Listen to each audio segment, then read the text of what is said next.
Olá, seja muito bem-vindo a essa nossa devoção do 8º domingo de Pentecostes. É um prazer entrar nas suas casas e hoje convidamos então a presença do nosso Deus triuno para nos abençoar nesse meditar. Em nome do Pai, do Filho e do Espírito Santo. Amém.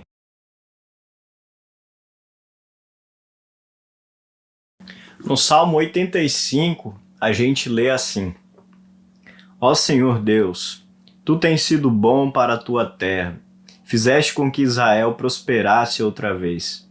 Perdoaste todos os pecados do Teu povo e não olhaste para suas maldades.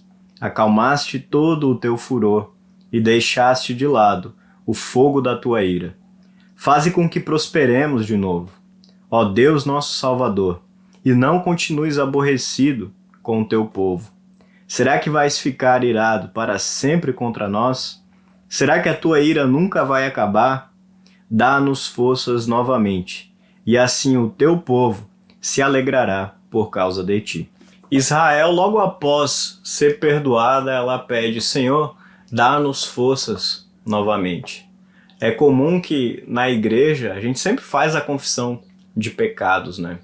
E depois de um tempo, a gente começa a perceber que a gente sempre está caindo nos mesmos erros, caindo nos mesmos pecados, né? Todo final de semana estamos lá na casa de Deus pedindo perdão, né? Por conta da nossa vida pecaminosa, que nunca cessa, né? É até perigoso você chegar na igreja e não perceber que cometeu algum pecado durante a sua semana, né? Pode ser que você está se enganando a si mesmo, né? Achando que está vivendo uma vida muito perfeita e não está percebendo ali os seus erros.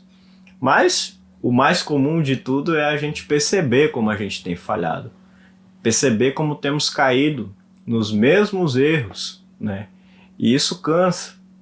Por isso que a gente pede para Deus: Deus, dá-nos força novamente. E Deus de fato nos dá.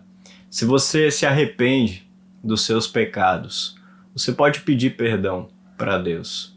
Mas se nesse momento o que pesa a sua alma, os pecados que você tem, você se arrepende e quer viver uma vida agradável aos olhos de Deus, eu posso com alegria dizer, da parte e por ordem dele, que todos os seus pecados foram perdoados. Em nome do Pai, do Filho e do Espírito Santo. Vá em paz, que Cristo esteja contigo. Amém. A base da nossa meditação de hoje está no livro de Efésios, capítulo 1, dos versículos 3 a 14, onde assim lemos: Agradeçamos ao Deus e Pai do nosso Senhor Jesus Cristo, pois Ele nos tem abençoado por estarmos unidos com Cristo, dando-nos todos os dons espirituais do mundo celestial. Antes da criação do mundo, Deus já nos havia escolhido para sermos dele por meio da nossa união com Cristo, a fim de pertencermos somente a Deus e nos apresentarmos diante dele sem culpa. Por causa do seu amor por nós, Deus já havia escolhido que nos tornaria seus filhos por meio de Jesus Cristo, pois este era o seu prazer e a sua vontade. Portanto, louvemos a Deus pela sua gloriosa graça, que ele nos deu gratuitamente por meio do seu querido Filho. Pois pela morte de Cristo na cruz, nós somos libertados, isto é, os nossos pecados são perdoados. Como é maravilhosa a graça de Deus, que Ele nos deu com tanta fartura. Deus, em toda a sua sabedoria e entendimento, fez o que havia resolvido e nos revelou o plano secreto que tinha decidido realizar por meio de Cristo. Esse plano é unir, no tempo certo, debaixo da autoridade de Cristo, tudo o que existe no céu e na terra. Todas as coisas são feitas de acordo com o plano e com a decisão de Deus, de acordo com a sua vontade e com aquilo que ele havia resolvido desde o princípio. Deus nos escolheu para sermos o seu povo por meio da nossa união com Cristo. Portanto, digo que nós, que fomos os primeiros a pôr a nossa esperança em Cristo, louvemos a glória de Deus. A mesma coisa aconteceu também com vocês quando ouviram a verdadeira mensagem, a boa notícia que trouxe para vocês a salvação. Vocês creram em Cristo. E Deus pôs em vocês a sua marca de proprietário, quando lhes deu o Espírito Santo que ele havia prometido. O Espírito Santo é a garantia de que receberemos o que Deus prometeu ao seu povo, e isso nos dá a certeza de que Deus dará liberdade completa aos que são seus. Portanto, louvemos a sua glória. No nosso texto de hoje, Paulo ele fala sobre o que Deus faz e o que nós fazemos. Só que existe um grande problema, porque muitas vezes as pessoas entendem a Bíblia de uma forma geral, de uma forma errada. E às vezes a gente tem luteranos, às vezes não, muitas vezes a gente tem luteranos que ainda não entenderam esse princípio tão importante que é falado, é retratado nesse texto. E na realidade esse é um texto que é um divisor de águas, né? Ele vai separar os verdadeiros cristãos dos não cristãos. Então por isso presta bastante atenção no que está sendo dito nesse texto e observe a sua vida, observe a sua maneira de ler a Bíblia, de enxergar como Deus trata a gente e o que a gente deve a Deus, para ver se você não está cometendo esses mesmos erros. O versículo 3 diz assim: agradeçamos a Deus, pois Ele nos tem abençoado por estarmos unidos com Cristo, dando-nos todos os dons espirituais do mundo celestial. Então logo nesse texto fica claro que a gente só é abençoado por Deus por causa da nossa união com Cristo. A gente só recebe dons espirituais quando estamos unidos com Cristo. E é por esta união, pelas dádivas que vêm dessa união, que a gente dá graças a Deus. Só por esse motivo. O motivo das bênçãos parte da união com Cristo.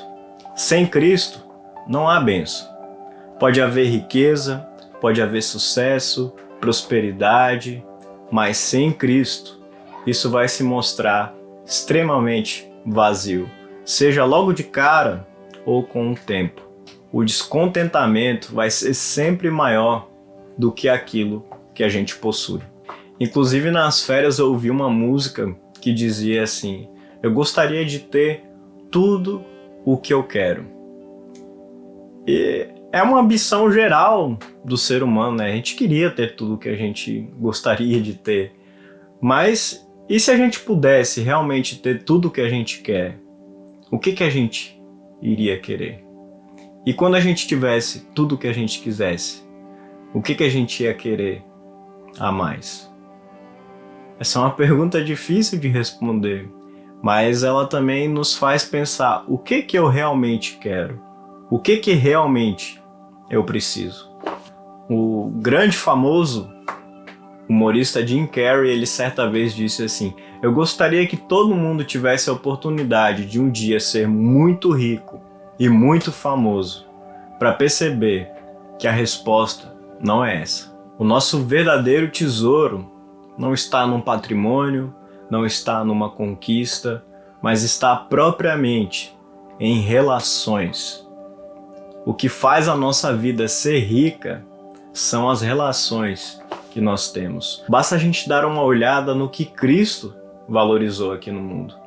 Cristo não veio no mundo para acabar com toda a pobreza. Ele não veio para o mundo para acabar com toda a fome. Ele não veio para acabar com toda a doença. Mas o que ele nos trouxe foi uma perspectiva de que quando tudo isso passar, todo esse sofrimento passar, nós teremos vida.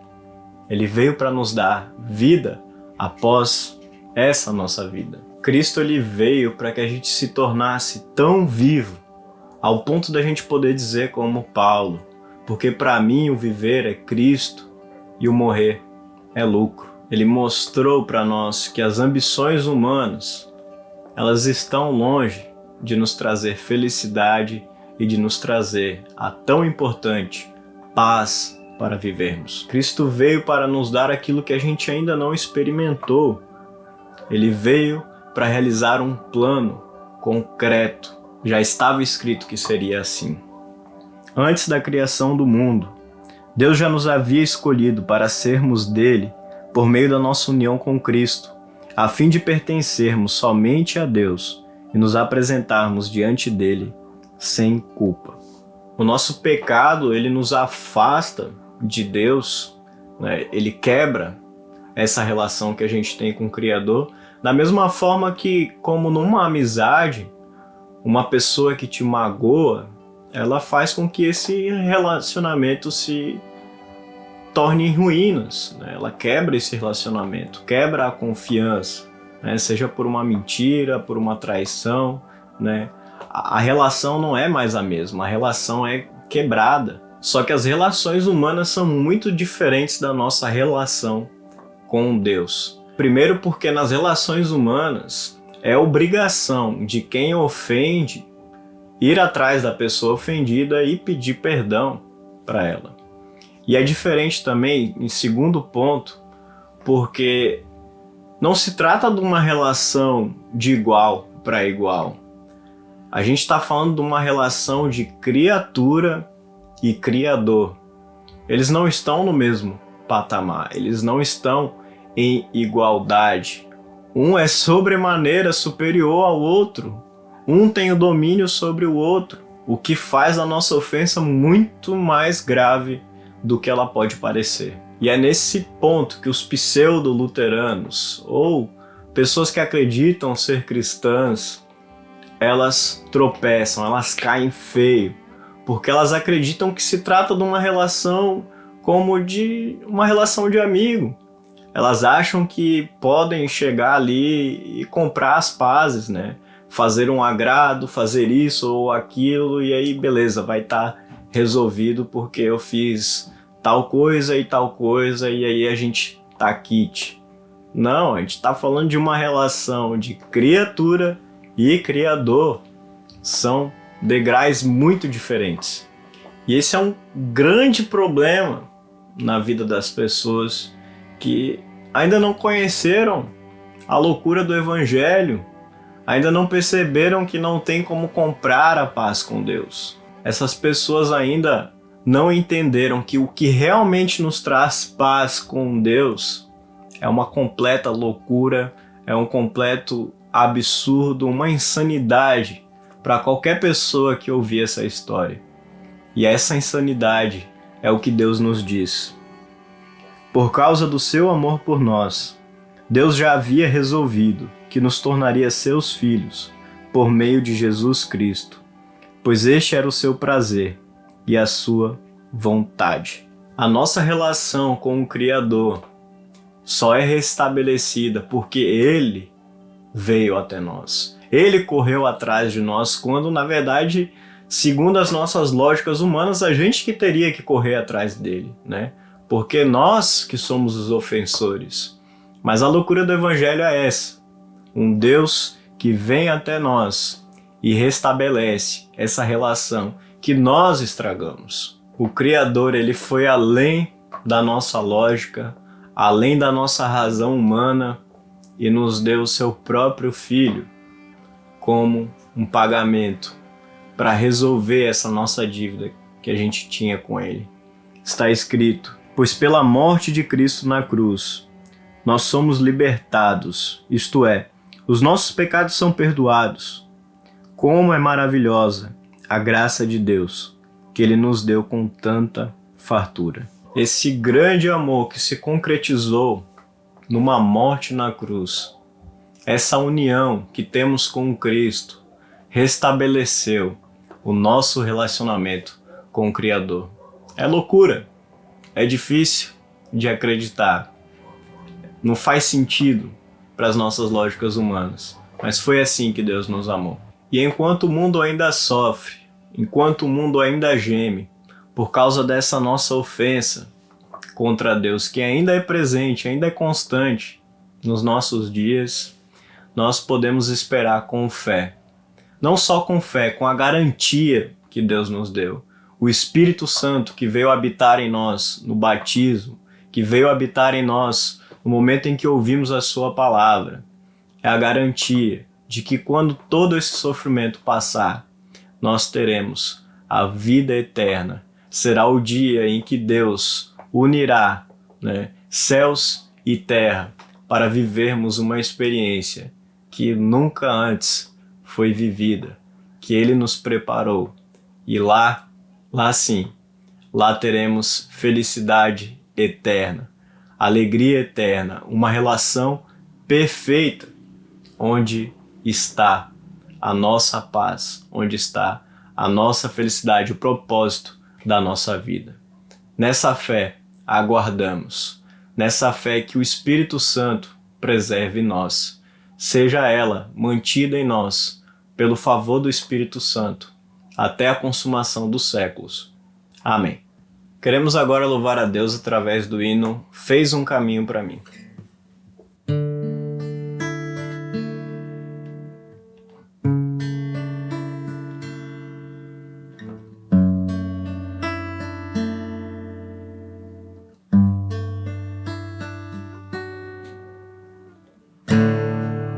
Pelo vermelho de sua túnica,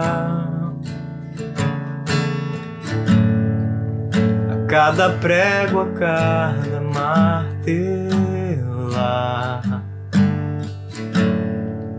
pelas feridas que afligiram o Senhor, eu posso ouvir o seu clamor.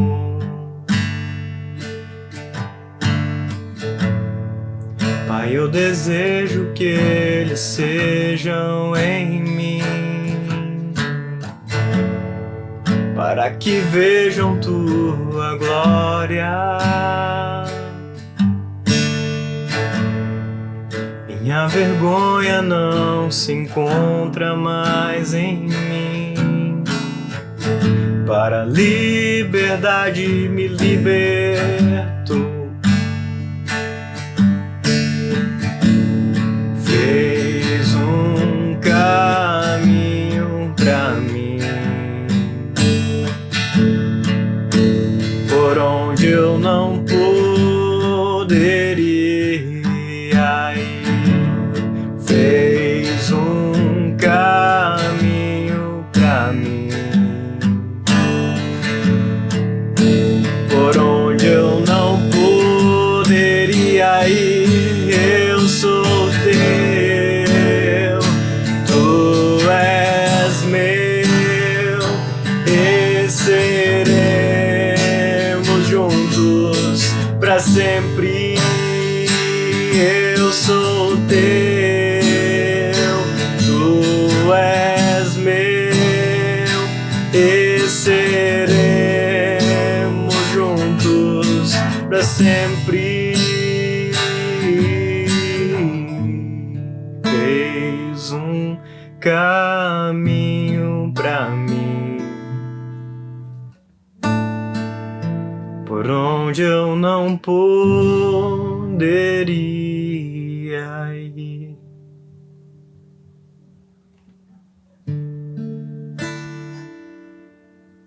Convido a todos a falarem com Deus em oração. Ó Senhor, que concedeste força aos teus profetas para resistir às tentações do diabo e coragem para proclamar arrependimento. Dá-nos corações e mentes puros para seguir teu Filho com fidelidade, mesmo no sofrimento da morte. Senhor, te agradecemos pela vida, pelo dom da fé que nos deste. Agradecemos pelo Salvador Jesus Cristo, que deu a vida por nós, pecadores. Neste momento de oração, nós damos graças a Ti pela vida do Teu servo Osmar Norenberg, que sofreu um grave acidente e o Senhor, com a sua santa proteção, o livrou desta tragédia. Agradecemos por mais um ano de vida de nossos membros da Paróquia Ebenezer, em especial Arlete Helvig, Vilma Rasch, Marli Bosenbecker, Charles Bubbles, Celi Milling, Guido Wendler, Rejane e Eni do Jardim de Alá. Nesta petição, pedimos, Senhor, por proteção. Pedimos que o Senhor nos abençoe a nossa nação, abençoe aos nossos governantes para trabalhar com seriedade e justiça. Abençoe, Senhor, aos que estão doentes, que o Senhor possa restaurar a saúde dessas pessoas, em especial aos que sofrem pela Covid, câncer, depressão, ansiedade, Alzheimer e Parkinson.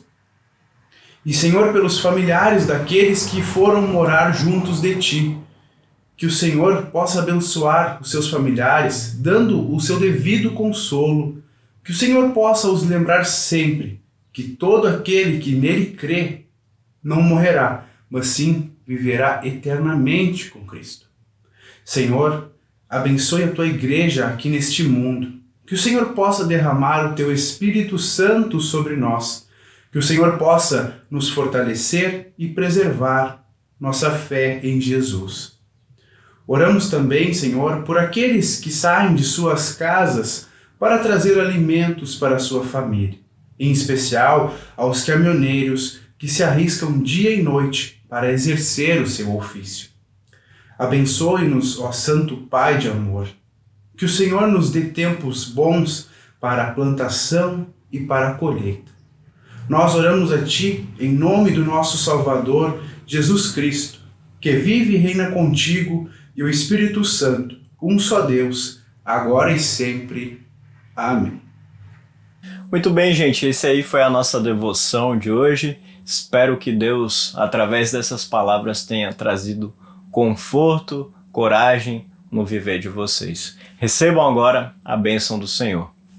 O Senhor te abençoe e te guarde. O Senhor faça resplandecer o seu rosto sobre ti e tenha misericórdia de ti. O Senhor sobre ti levante o seu rosto e te dê a paz. Amém. Muito bem, gente. Vamos ficando por aqui. Que Deus abençoe vocês e aguardo vocês agora presencialmente no nosso próximo culto. Até mais. Valeu!